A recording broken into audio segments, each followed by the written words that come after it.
Alors, je suis très content d'être ici. En fait, c'est ma deuxième rencontre avec Ravir et ses membres et ses amis. Avec mon confrère Jocelyn Maltais. Pour ceux qui ne connaissent pas, parce que je pense que ce n'est pas tous qui étaient là le 23 mars, lors de notre conférence pour le art et les communautés. Donc, Alain Laroche, Jocelyn Maltais, un duo d'artistes qui s'appelle Interaction Qui. Interaction Qui est un duo qui est né en 1980, 82 même, pour être plus précis, et qui est devenu une organisation. Souvent, les gens ne savent pas trop, mais c'est important dans la conférence que je vais donner aujourd'hui, de situer l'Interaction Qui comme organisme, parce que c'est devenu possible d'entrer dans les communautés rurales à partir du moment où on entrait comme organisme à but non lucratif et non comme artiste. Donc, il faut nous voir comme des artistes entrepreneurs ayant derrière eux une organisation qui les soutient. Fondamental. C'est de base. Le projet dans lequel on s'est investi comme artiste, et encore là, on parle d'artistes en art social, une nuance aussi très importante, à savoir que c'est notre investissement social qui prime sur l'expression de l'individu. Donc, on est un genre d'artiste un petit peu spécial. Ça aussi, il faut tenir compte de notre profil. Et ça va être discuté aussi cet après-midi. Est-ce que les artistes, qu'on appelle des artistes individuels, dans le fond, peuvent s'insérer dans cette méthode qu'on va vous présenter? Ensuite, nous avons, comme artistes en art social, décidé de travailler sur notre territoire, le territoire du Saguenay-Lac-Saint-Jean, donc très local. On est peu sortis. On est à Saint-Camille, c'est merveilleux. On est à Asbestos aujourd'hui, extraordinaire. On vient de sortir de notre territoire, parce que ça fait environ 25-30 ans qu'on travaille continuellement sur le territoire. On le parcourt, c'est un immense territoire. 49 municipalités, une population d'environ 260 000 habitants. Et là-dedans, il y a au moins une quarantaine de municipalités rurales. Donc, il faut en tenir compte. C'est avec eux, dans le fond, qu'on travaille le plus souvent. Donc, il a fallu développer une stratégie, une façon de faire. Alors, on est sur notre territoire, et puis pour ceux qui ne le savent pas, on a un seul projet, un immense projet, qui s'appelle la Grande Marche de Tecumseh, dont on voit l'image. Donc, vous voyez le lac Saint-Jean, et vous voyez le Saguenay, et il y en a qui ont découvert le fjord cette année. C'est un magnifique territoire, mais il est immense à parcourir. Et on a travaillé sur un symbole que la région s'est donné en 1988, lors de son 150e anniversaire. Et c'est la Wananiche, symbole animalier. Donc, un symbole animalier qui naît il y a presque 25 ans, ça n'a aucun sens. C'est un symbole. Donc, on s'est donné comme projet de lui donner du sens. On dit, c'est beau se doter d'un symbole identitaire, mais pour qu'il devienne identitaire, il va falloir que les gens lui donnent du contenu. Et c'est un peu la mission qu'Interaction Qui, les artistes se sont donnés.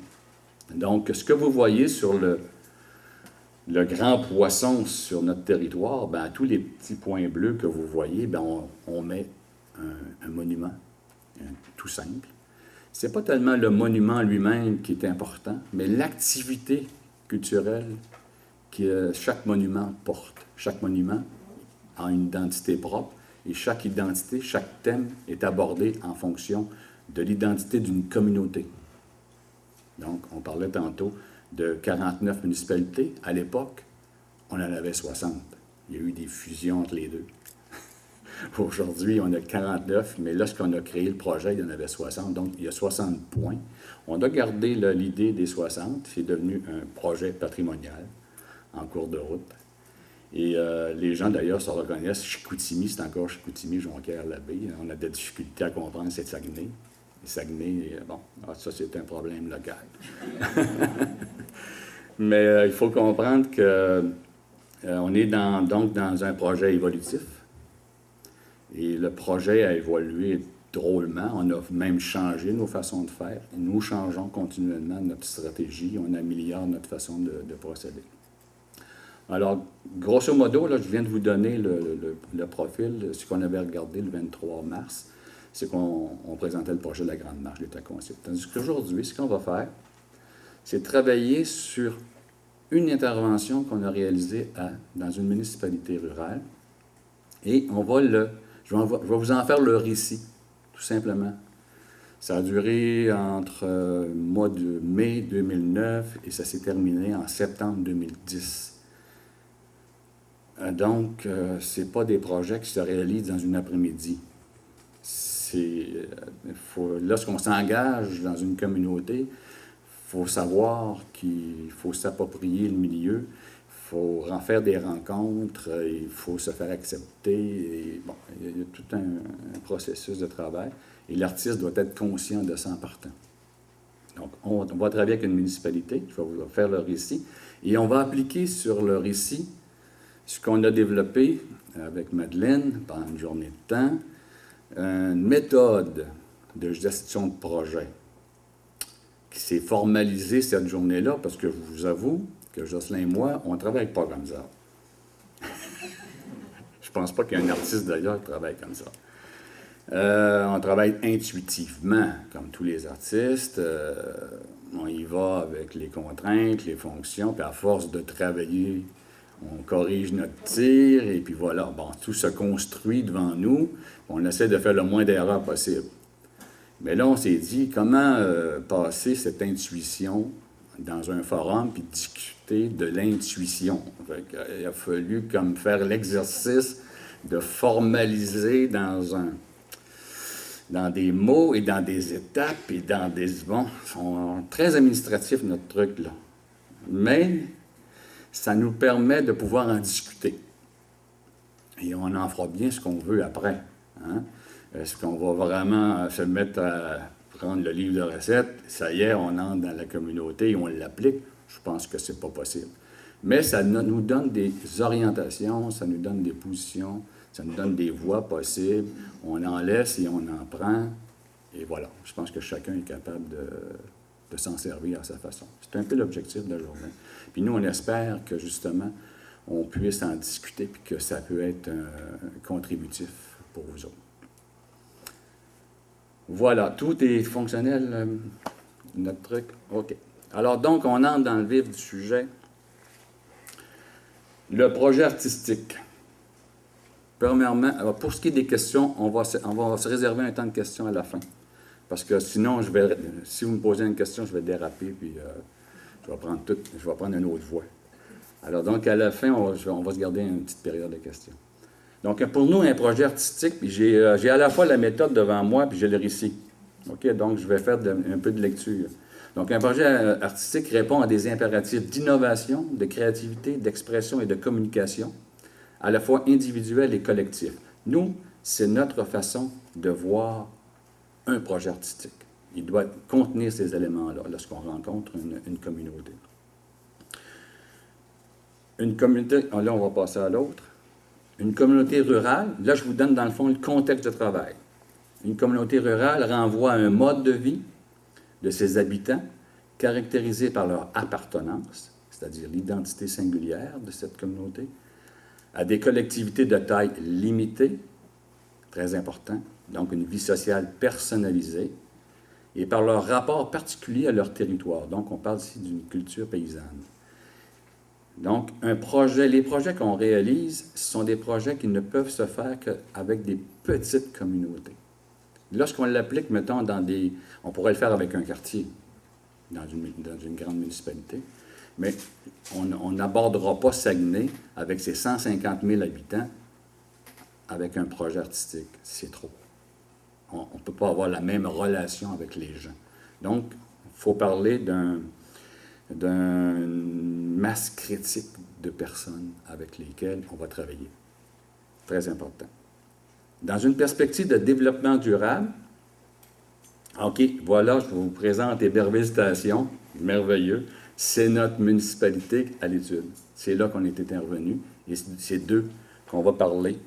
Donc, j'ai tout simplement pris une photographie, et puis voilà, c'est des gens... C'est lors d'ailleurs de la parade du 150e anniversaire de leur fondateur, de leur maire fondateur. Bon, j'ai pris cette photo-là. Vous allez voir, 1250 habitants, une église, une école primaire, une petite, même pas de caisse populaire, une bibliothèque évidemment. Donc, on est dans la ruralité.